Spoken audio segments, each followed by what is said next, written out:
ሞትን የካደው ሰው ብራያን ጆንሰንና ዘላለም የመኖር ፍላጎቱ።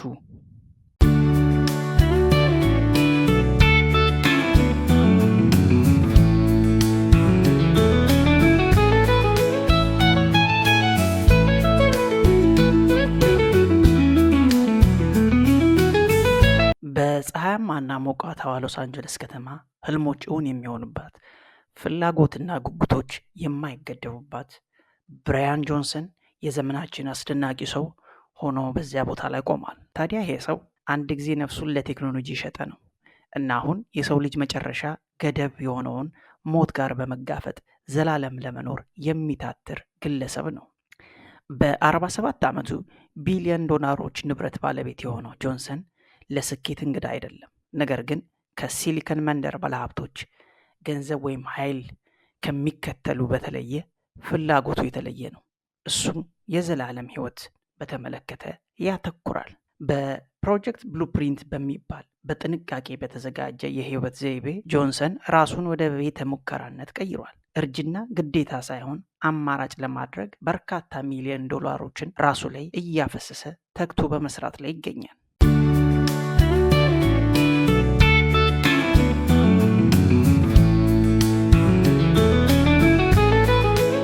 ብራያን ጆንሰን ነሐሴ 22 1977 እንደ አውሮፓውያን አቆጣጠር በፕሮቭ ዩታህ በሞርሞን ቤተሰብ ውስጥ ተወለደ። በአቅራቢያው ስፕሪንግቪል እድገቱም ከወንድሙና ከእህቱ ጋር ነበር።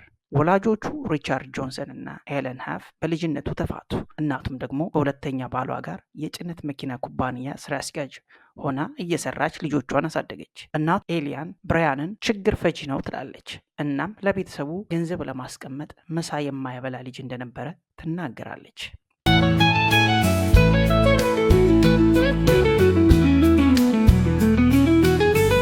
በኔትፍሊክስ ዶክመንተሪ በሱ ህይወት ዙሪያ ላይ ያጠነጠነ ፊልም ተሰርቶ በጃንዋሪ ወር 2025 ለታይታ ቀርቧል። ርዕሱም ዶንት ዳይ ዘ ማን ሁ ዋንት ቱ ሊቭ ፎርኤቨር የሚል ነበር።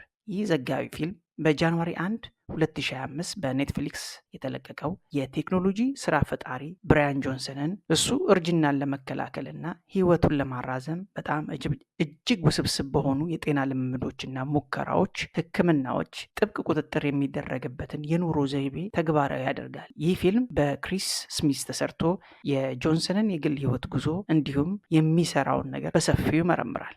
በ19 ዓመቱ ለ2 ዓመታት ወደ ኢኳዶር ሄዶ የሞርሞን ሚስዮን ወንጌል በውጭ ሀገር ማስተማር ጀመረ። ወደ ሀገሩ በተመለሰ ጊዜ በብሪንጋም ዩኒቨርሲቲ በዓለም አቀፍ ግንኙነት ዲግሪ አግኝቷል። ከዛ በቺካጎ ዩኒቨርሲቲ ኤምቢኤ ተማረ። በእነዚያም የትምህርት ዓመታት በቁጥጥርና በመስዋዕትነት የተሞሉ ነበሩ። ይህም ሳይንስን ቴክኖሎጂ ላይ እንዲያተኩር የበለጠ መሰረት ጥሎለታል። ጆንሰን በ2007 በቺካጎ ብሬን ትሬንት በስራ ፈጠራ ንግድ ጀመረ። ይህም የኤሌክትሮኒክስ ንግድ የጀመረበት ወቅት ነበርና ጆንሰን በኦንላይን ላይ ግብይት ሂደቶች ለማቃለል የሚያስችል እድል እንዳለ አየ።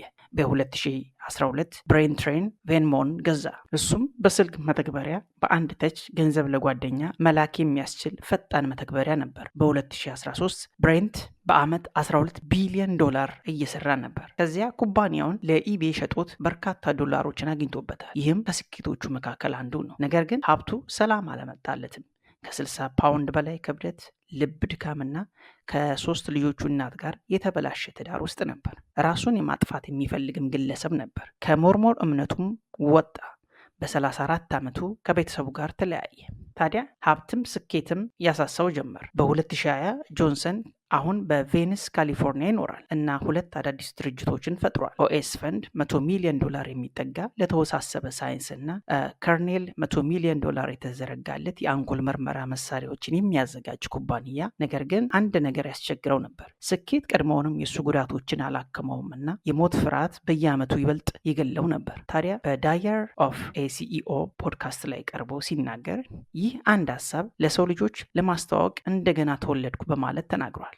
ይህ ሀሳብ በ21ኛው ክፍለ ዘመን የሚመጥን ስልጣኔ አንድ ነገር ብቻ ነው፣ እሱም አለመሞት ነው በማለት አክሏል። የብራያን ጆንስ ብሉፕሪንት ፕሮጀክትና ሌሎች የህክምና ሙከራዎች።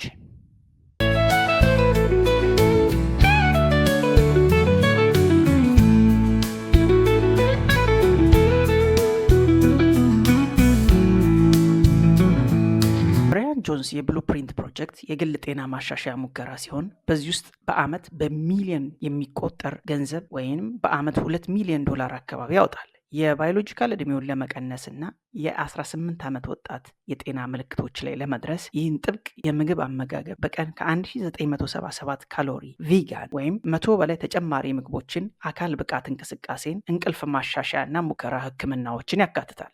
ሁሉም ከ30 በላይ ዶክተሮችና ሳይንቲስቶች ቡድን መሪነት ይመራል።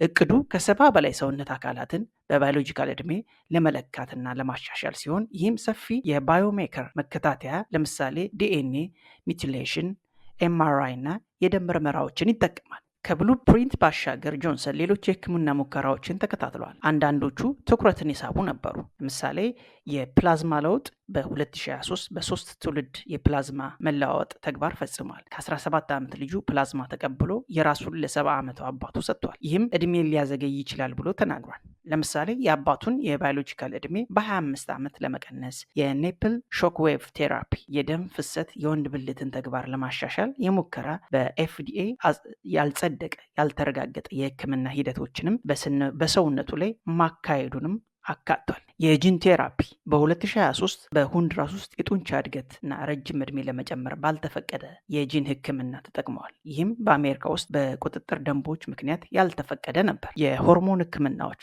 ቴስቶስትሮን መተኪያ ህክምና ቲአርቲ፣ የሰውነት እድገት ሆርሞን ኤችጂኤች እና ዲኤችኢኤ ተጠቅመዋል። ምንም እንኳን ኤችጂኤችን ውጤታማ ባልሆነ ወይም ተቃራኒ ውጤት በመፍጠሩ ምክንያት አሁን መጠቀሙን ቢያቆምም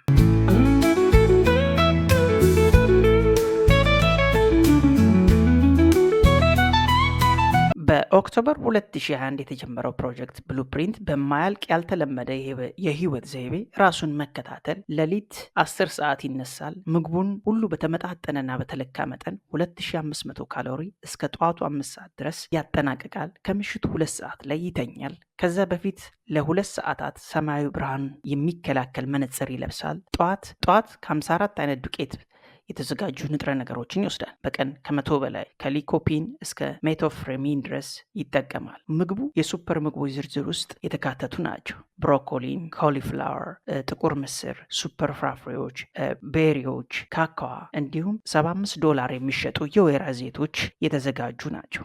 እያንዳንዱ ንክሻ እንደሱ አባባል ለህይወቱና ለጤንነቱ ወሳኝነቱን ያረጋገጠ መሆን አለበት ይላል። የህክምና ሂደቱን ሲቀጥል በሊድ ብርሃን ይታጠባል። እያንዳንዱን የውስጥ የሰውነት ኦርጋኖቹን በኤሌክትሮኒክስ ሞገዶች ያነቃቃል። ሁሉንም ነገር በኮምፒውተር ክትትል ይደረግባቸዋል። በርካታ የደም ፕላዝማ ልውውጥ አድርጓል። አስገራሚው ነገር ከ17 ዓመት ልጁ የደም ፕላዝማ በመውሰድ ተደጋጋሚ ለውጦችን አድርጓል። ታዲያ ይህ ድርጊቱ ወደ ወጣትነት እንደመለሰለት ይናገራል። ውጤቶቹንም ሲናገር ታዲያ ውጤቶቹ የልቡን ጤና፣ የቆዳው ጤና እንደ 27 ዓመት፣ የሳምባ አቅሙ እንደ 18 ዓመት እና አጠቃላይ ዕድሜውን 31 ዓመት እንደቀነሰለት ይናገራል። ለሱ ይህ በሰው ዘር ታሪክ ውስጥ በጣም አስፈላጊው አብዮት ሲሆን ሞትን አለመቀበል ላይ የተመሰረተ ነው። ልጁ ታልማጅ ብሉፕሪንትን የሚመለከተው በ2023 ለታይምስ መጽሔት በሰጠው ቃለ ምልልስ ፒዛ የመብላት ሀሳብ ለኔ ከደስታ ይልቅ ህመም ይሰጠኛል በማለት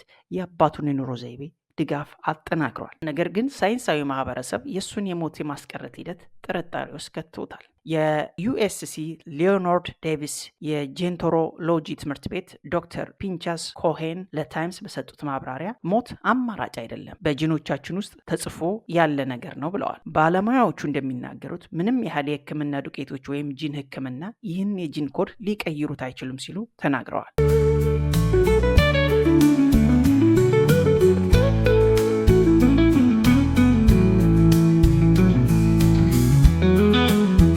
$1.6 ሚሊዮን ተከታዮቹ ጆንሰን ትራማው ወደ ተልእኮ የቀየረ ባለ ራዕይ አለቃ ነው ይላሉ። በጃንዋሪ 2024 በፓሲፊክ ፓልዲሲ የተደረገ አትሙት ጉዞ ላይ 200 አድናቂዎቹ ተገኝተው አንዳንዶቹ በመኪናዎች ውስጥ ሆነው ተቀምጠው አንድ ከካንሰር ጋር የምትታገል የሁለተኛ ደረጃ የስኳር በሽታን በድል እንዳሳለፈች ገልጻ አመስግናለች። ሌላኛው ግለሰብ ከመኪና አደጋ በኋላ በሞትና በህይወት መካከል ሆኜ ይህ ሀሳብ ተስፋ እንዳረገ ረድቶኛል ብሏል። በመስመር ላይ ባለ ነፃ በሚገኝ ብሉፕሪንት ለዘላለም ህይወት መቀጠልና ጤናማ ህይወትን የሚያስገኝ መንገድ እንደሆነ ይገልጻሉ። ዘ አትላንቲክ ህይወቱን ፒዛ፣ ቢራ ወይም ሶሻል ላይፍ የሌሉት ስቃይ የተሞላና ደረቅ ብሎ ገልጾታል። እንደሚናገረው ሴቶች በጥብቅ ህይወት ዘይቤውና አሰልቺ ጊዜ ምክንያት ይጠሉኛል ሲል በዶክመንተሪ ፊልሙ ላይ ገልጿል። ከቀድሞ ሚስቱና 2 ልጆቹ ጋር አይገናኝም። ከልጁ ታልማሽ ጋር ያለው ግንኙነት እንኳን ለአንዳንዶች እንደ ሳይንሳዊ ሙከራ ይታያል እንጂ የአባትና የልጅ ግንኙነት እንዳልሆነ ይናገራሉ።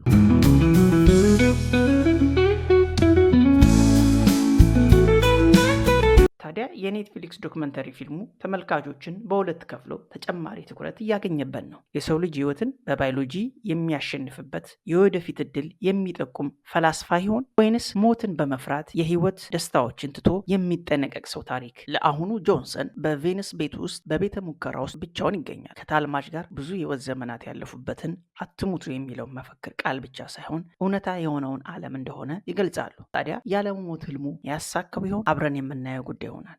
ለዛሬ ያቀረብኩላችሁ ይህን ይመስላል። በቀጣዩ በሌላ ፕሮግራሞችን እስከምንገናኝ ድረስ እንደተለመደው ላይክ እና ሰብስክራይብ እያደረጋችሁን ቤተሰብ እንድትሆኑ እንጠይቃለን። መልካም ቆይታ።